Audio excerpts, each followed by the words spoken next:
Hello friends, I am doctor Saurabh Kapoor. मैं senior spine surgeon हूँ, Delhi NCR में प्रैक्टिस करता हूँ।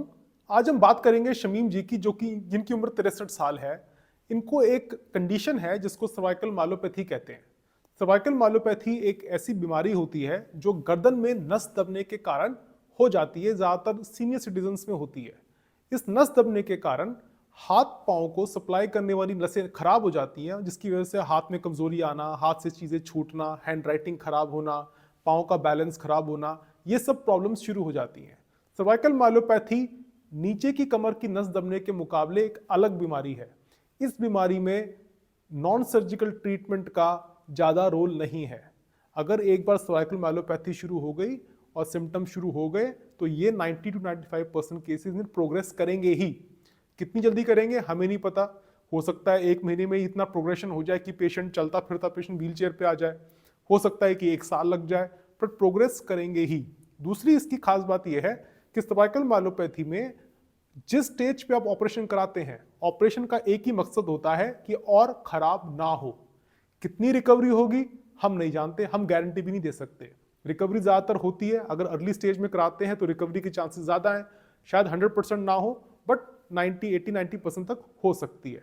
ऑपरेशन नहीं कराएंगे तो 100% चांस है कि आपकी प्रोग्रेशन होती रहेगी और धीरे धीरे करके हाथ पांव के जो बचा खुचा भी आपका जो काम हो रहा है वो खत्म हो जाएगा। तो इन केसेस में सर्जरी डिले ना करें, मिसगाइड ना हो। तो सर्वाइकल माइलोपैथी में सर्जरी डिले बिल्कुल नहीं करनी चाहिए। अगर आप सर्जरी डिले करेंगे तो अपना ही नुकसान करेंगे।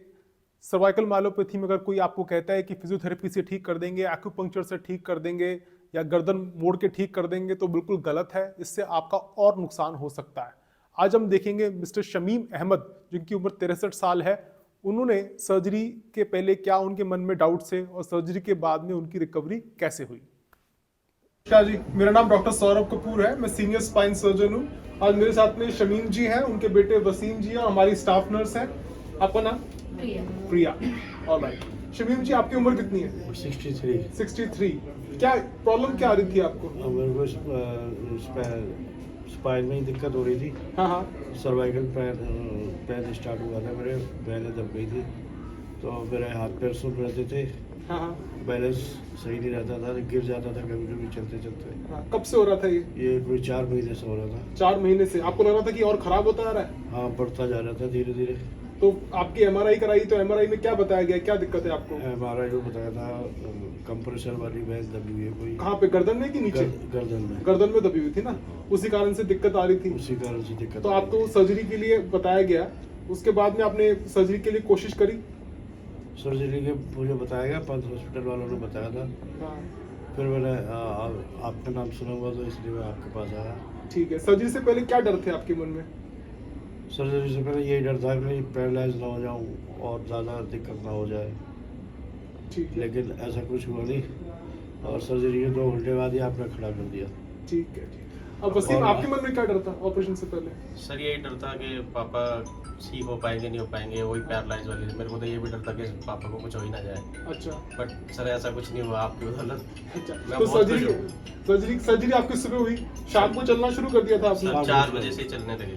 अगले दिन भी चलना शुरू कर दिया था? अब सर जब से चल ही रहे। चल ही रहे। तो अब आपको हाथ पाँव में कुछ फर्क लग रहा है? बहुत फर्क लग रहा है। हाथ भी लाल हो गए, गर्म भी हो गए। हाँ। पहले ठंडे रहते थे सर आप। हल्का सा, थोड़ा सा हल्का सा ताकत भी आनी शुरू हो गई है थोड़ी सी? ताकत आ रही है, और हाथ ऊपर भी उठ रहे। चलिए, पहले ऊपर नहीं होते थे। सर्जरी आपके पीछे से करी गई है, आपको पता है ना? पीछे एक बार खड़े हो जाएंगे, एक बार आके दिखाइए एक बार। तो सर्वाइकल माइलोपैथी की जो सर्जरी होती है वो पीछे से करी जाती है। इसमें हम ऑपरेशन करके इसके अंदर से जाके जो हड्डी का टुकड़ा जो नस को दबा रहा होता है उसको पूरा हटा देते हैं। उसको सर्वाइकल लैमिनेक्टमी कहते हैं। बट आप देख सकते हैं कि लोग जो डरते हैं कि सर्वाइकल स्पाइन सर्जरी से, ये बिल्कुल बेबुनियाद है।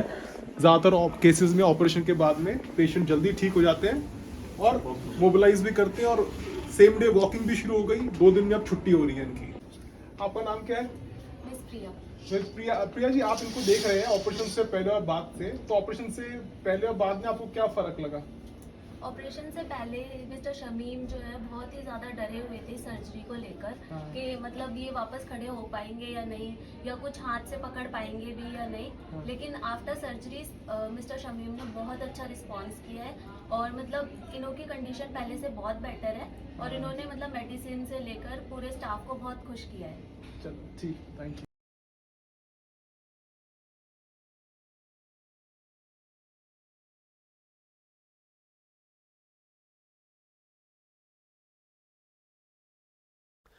ये शमीम जी का एमआरआई है। आप देख लीजिए कि ये सर्वाइकल स्पाइन है, ये ब्रेन है और ये ब्रेन से स्पाइनल कॉर्ड नीचे आती है। ये वर्टिब्रेई है, इनको C2, 3, 4, 5, 6, 7 ऐसे कहते हैं। ये जो आपको ग्रे दिखाई दे रहा है ये आपकी कमर की नस है जिसको स्पाइनल कॉर्ड भी कहते हैं।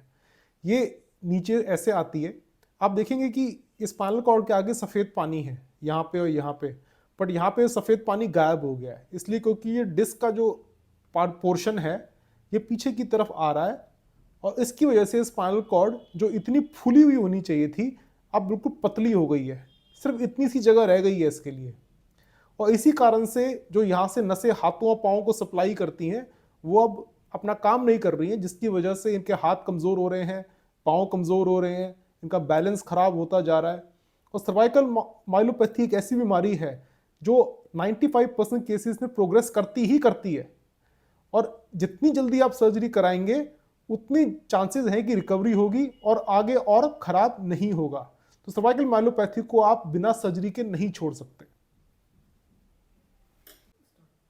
तो दोस्तों मेरा आपसे एक ही विनम्र निवेदन है कि अगर आपको सर्वाइकल माइलोपैथी है तो इसमें सर्जरी डिले ना करें। इसमें आपके पास कोई और दूसरा ऑप्शन नहीं है, सर्जरी करानी पड़ेगी। और आपने देखा कि सर्जरी कितनी सेफ है, अच्छे हाथों में कराएंगे तो रिजल्ट भी अच्छा ही आना है।